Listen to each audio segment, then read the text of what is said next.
So, good morning, everyone, and welcome to the next lecture of our online course. Until now, we have discussed some general basics like didactics, communication, how to present, and also the nerdy technology stuff. And in this lecture, we want to focus on something very important in in trainings in general, which is the aspect of how to utilize drawings. Probably you know from your on-site trainings and teaching that working on the flip chart and working with pictures is a very important aspect. And of course, the question arises how to transfer this crucial element of every training into a remote setting. So to better understand the context and the concepts behind, our agenda for this lecture looks as follows. Before we talk about drawings in online trainings, we want to take a minute and reflect on why do we draw and how do we draw. And then we can derive different scenarios how to make use of drawing in an online setting. And in a more detailed discussion, we will consider two concepts in particular. The one concept is the usage of graphical facilitation, which we will consider by utilization of various tools. And in the second scenario, we are going to take a closer look how to integrate handwriting, be it by using digital tools, or if you like and prefer also by just filming your real handwriting. So let's start with the first consideration on how we can draw and in particular why we are drawing. So if you reflect on your on-site trainings, then there are some obvious reasons why we make use of the flip chart, why we are going to draw. So typically we are going to the flip chart when we want to elaborate some specific content, or if we want to support our content by illustrating particular aspects.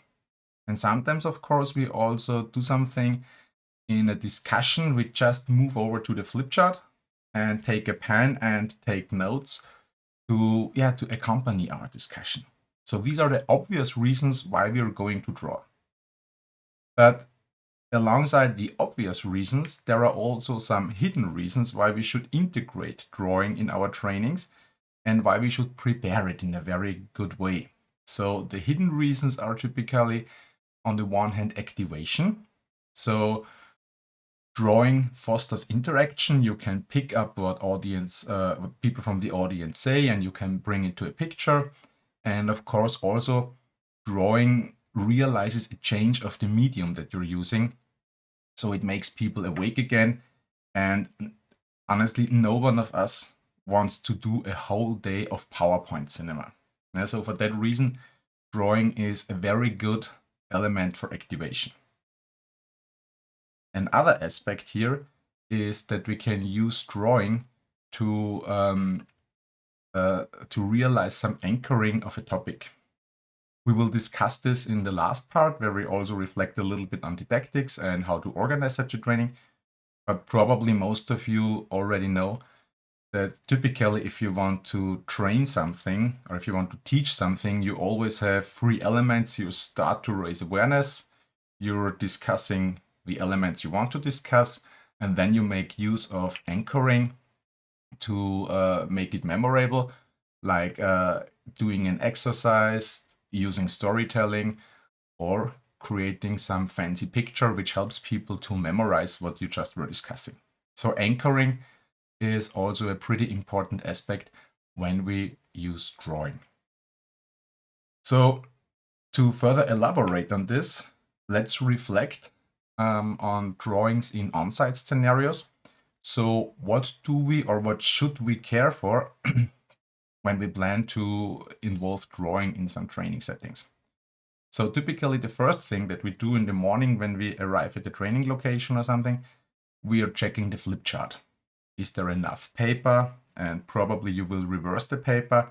Like for example, many of the flip chart papers, they have these little lines as a helping element, but they don't look so nice. So what I typically do is I reverse the flip chart paper, so the lines are on the back side. which means that I can see them if I'm standing right in front of it, so it gives help for me, but the audience doesn't see them from the backside. So this is something what we do in the morning. Then also, of course, we are checking the pens if we use those from the facility, or if we bring our own pens, then hopefully they are prepared, they are filled, and everything is working well. Besides of the material, we typically have also trained our writing and drawing skills in advance, which means we have practiced how to realize a neat handwriting on the flip chart. Probably you know all the basics about handwriting, about the letter sizes and stuff like that. And hopefully we also developed some kind of visual language, which means a vocabulary.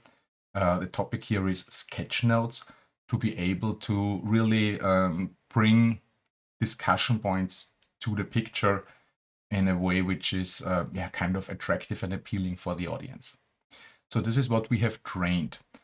And in the preparation for a particular training, typically we already prepared some standard flip charts, and we have drafted them and we have practiced them for drawing, so that we are able to really draw exactly the one thing that we have prepared.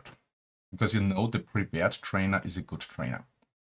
So this is typically what we're doing in on-site training.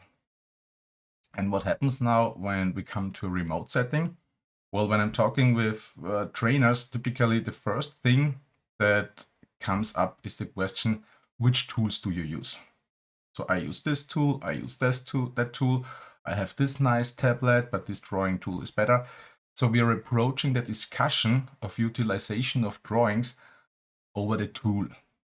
And I think there is a better approach. So I think before we start a discussion on the tool, it's important to understand what is the goal of drawing? What do we want to achieve? So whenever we go to the flip chart, there should be a certain reason behind. Why do I spend time on creating this particular picture or writing something to the flip chart? So the question is, what is the goal?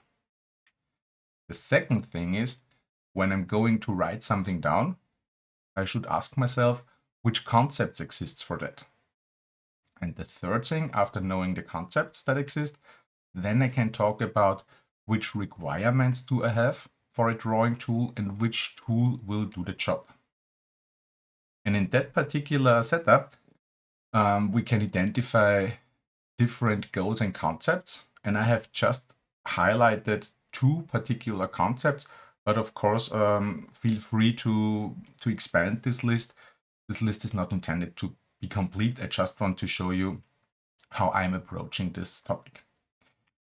So my first situation, or my first scenario that I'm considering is called the flip chart situation. I didn't find a better name, sorry for that.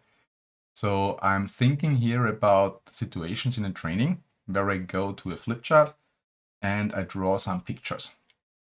And in most of the time, I'm doing this for the elaboration of maybe a simple content or some overview.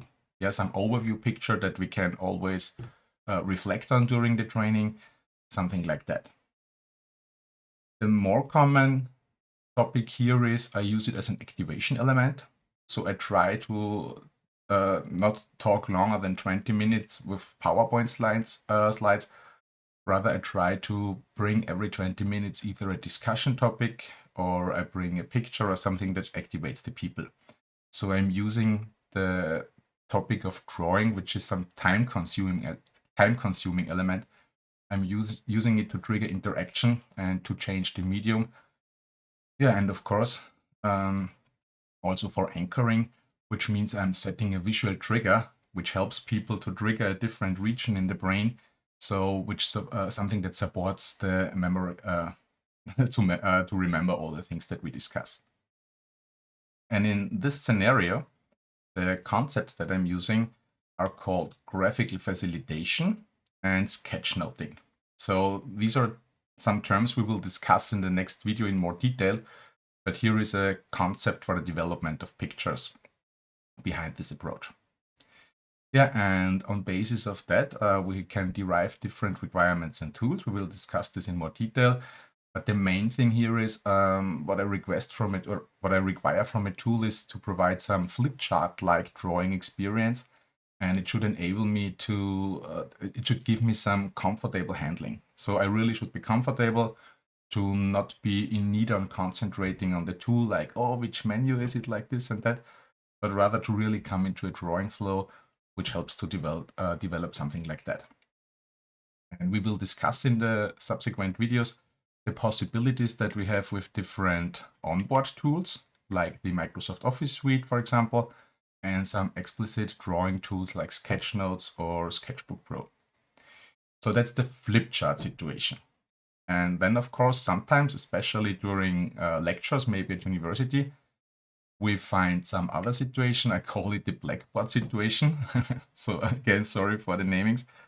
And in this blackboard situation, typically we don't want to do some didactic trick.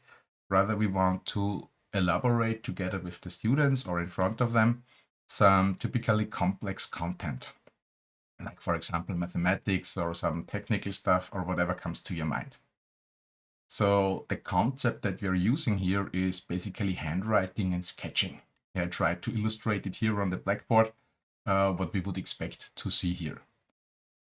And the requirements and tools in that situation typically are that I want to have something which gives me a comfortable handwriting feeling. So it should feel natural for me.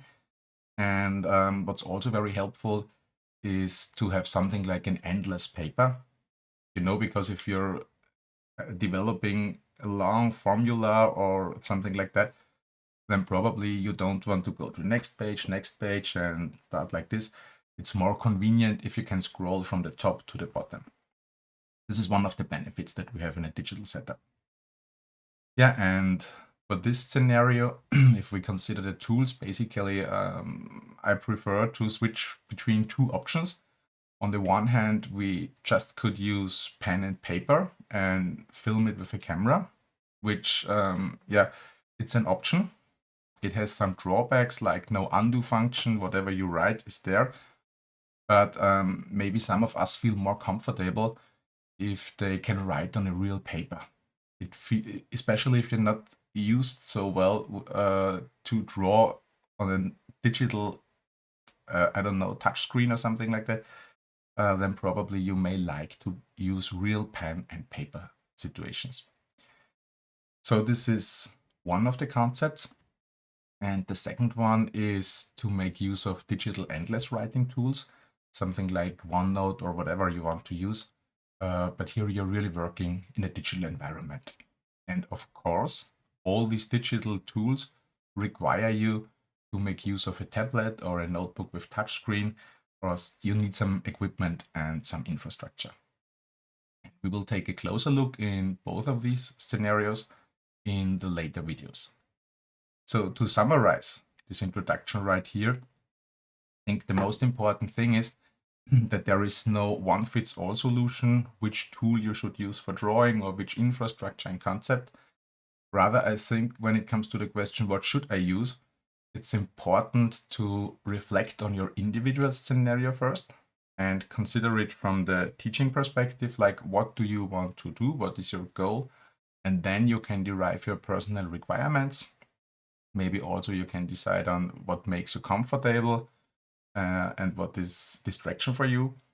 And on this basis, you're able to select the appropriate tools for you. But I would like to mention here that even though maybe you're not familiar with drawing in a digital environment or something like that, maybe you should give it a try.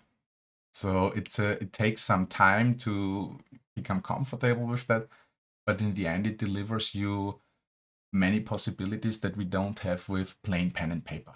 So why not make the best out of the situation with remote trainings and also find some things that can improve the quality of our lectures. So, and with this basis, what's coming next in the next videos? So in the next video, we're going to take a look at the basics of graphical facilitation, just as a recap or as an introduction for those of you who are not used to work with that. Then we will consider different setups and tools and some demonstrations that can help us. And after the graphical facilitation task, we also take a look at the Blackboard situation. So to consider some digital endless tools or how to make use of them in a lecture. And of course, also some setup scenarios for the topic of using real handwriting with pen and paper. Yeah, and then we're going again to summarize and reflect on it. What does it mean from the didactics point of view, from the training point of view? Yeah, and all in all, I hope you like this lecture, this particular part. It's one of my favorite ones because I think drawing is something that is fun. And if you have fun with doing it, then probably the audience or the students will appreciate it as well. So enjoy the next videos, have fun, and see you there in a minute.